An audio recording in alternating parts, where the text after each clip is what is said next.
Right now, we're going to welcome in somebody as a guest here on Robin Hood Radio that I'm so used to seeing. Remember the good old days when we had the book signing under the tents at the Hotchkiss Library in Sharon before COVID-19? Well, of course, Lori Lyle's been associated with the Hotchkiss Library here in Sharon, and it was always a pleasure seeing her there and working with her with that event. But she's going to be at the Hotchkiss Library for something just a little different this time. This is a virtual book signing, word for word, A Writer's Life by Lori Lyle. Lori, good morning, and thanks for joining us. Oh, glad to be here. Now, this is interesting. I was looking over information about your past and how you got into writing, and you really got interested in writing way back in your school days. Yes, I did. Yes. When I was a teenager, I decided I wanted to become a writer. And this book is basically a look at my life as a writer, most of which happened here in Sharon. I wrote 5 of my 6 books right here in Sharon, in my house, on the green, overlooking the green. Now, when you were that young and you decided that you wanted to be a writer, is it because you had picked out some favorite writers of your own, and that attracted you to want to write? I took a class at the school I went to, which actually was in Connecticut, by a wonderful teacher who taught creative writing, and she gave us notebooks and said, now just start writing down things that you see and hear, and eventually you're going to have material to write something, a story, an essay. And I just found this very electrifying, and it was just like a natural instinct, a natural way to express myself. We're speaking with Lori Lyle. Once again, Lori, we'll be having a virtual book signing, word for word, A Writer's Life, May 18th, 7 o'clock, virtual event, hotchkisslibrary.org for more information. Now, it's interesting when reading about you, Lori, I didn't realize this, that really out of college, you wrote for a newspaper, the Providence Journal. Right, yes. I'm from Providence, and it was my first job after college. I worked as a reporter and a writer and the inquiring photographer, which was a lot of fun. I ran around Providence with a big old camera and a notebook and interviewed a lot of people. Now, you also have worked for Newsweek. Now, when you worked for Newsweek, did many other women work for Newsweek? I mean, was this something that was a little different back when you were? It was very difficult. This was a time when there were jobs for women and jobs for men in journalism. And at Newsweek, it was a very strict system. And women like myself, who were well qualified, well educated, decided that this was really unfair, and we sued Newsweek for better jobs.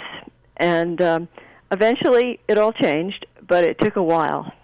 I was going to say it must have taken some courage to actually to do that, because it's almost like you're cutting off what you want to do in advance. I think what that brings out. But there was a law at that point that prohibited discrimination on the basis of sex in employment. So we had a pretty secure legal foundation. It's still a strong, amazing thing to do. I mean, nowadays people listening might not think that, but take it back even 10 or 15 years, and that's a pretty strong stand to take. Now, what prompted you to put all this information together and write this book? Is it solely on your experiences and mixing in other people's experiences as well? Well, it's a memoir, so it's basically my experience. I got to a certain point in my life when it just seemed very important to look back, make sense of it all, connect the dots, and remember and try to understand and maybe understand better now than I did when I was going through certain things. So I opened up my journals and I reread old letters and it turned out to be just really an amazing adventure of the heart and of the mind. And so I wrote this book basically to understand better and to and I believe I do now. You know, it's interesting that you say that. Every once in a while, I'll go back in my audio files over my 50 years of broadcasting, and it evokes memories and brings me to the point every once in a while where I feel, I really should put something down on paper. But as a person that doesn't write like that, but that speaks, it's not that possible. But I could imagine there must have been a lot of great memories that when you started looking through all this, that just flowed out of you that you probably couldn't wait to get it down on paper. Oh yeah, it was really exciting, and the moments of revelation of understanding why something happened and understanding other people a little bit better from my perspective now. It was really very exciting, and not always easy, because sometimes you don't want to remember more uncomfortable moments, but it all worked out, and I'm really glad that the book has finally come out. Now, what's great about your life with words and writing is that it wound you up at the Hotchkiss Library in Sharon, being one of the many people, by the way, who volunteer and put their time into our library here. And I always remind people that when I was at Sharon Center School, my first library card came from the Hotchkiss Library. We used to march down from school, and once a week, and we'd pick out books, and then the next week we'd bring them back. How when you look at the Hotchkiss Library, what comes to your mind? I just think we're lucky around here. We have a lot of great libraries, but the Hotchkiss Library itself just has a special charm to me. Oh, it's a wonderful place, and it's gonna be better too, yeah. Because it's a very good board, and we're working on all kinds of plans for the future.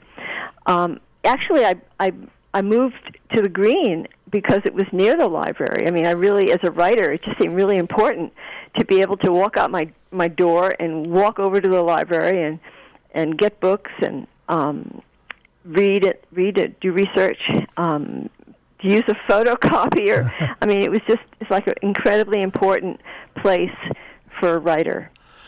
We're speaking once again with Lori Lau. Once again, May 18th, 7 o'clock at the Hotchkiss Library. A book signing, Word for Word, A Writer's Life by Lori Lau. And what I think is great is the Hotchkiss Library is going to finally expand a little bit here, which has been it's been long overdue.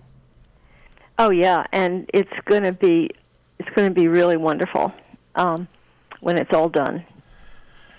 Well, all I can do is, I think when I think of the Hotchkiss Library, and I think of all the libraries around here, which are great libraries, I still think what you folks do, and hopefully it'll be back soon. It was your summer book signing. I have met so many unbelievable people at that book signing, and the authors, both local and from afar. It really is one of the classic events that I hope comes back, because it's just an amazing night where the community gets to really see what the library does.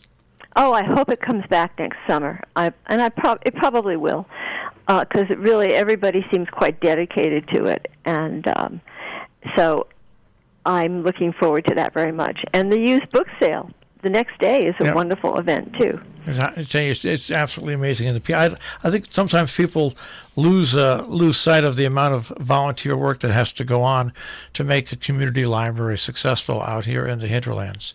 Oh yeah, it takes a lot of people and a lot of time, but it's really worth it. And money as well. It really does. It's not an inexpensive thing to do. It really isn't. No. Well, once again, Lori, May 18th, 7 o'clock. It's a virtual event at the Hotchkiss Library. You're a book signing, Word for Word, A Writer's Life. And if you want more information, all you have to do is go to the Hotchkiss Library website, hotchkisslibrary.org, and you can get all the information there. And have fun there on the 18th, Lori.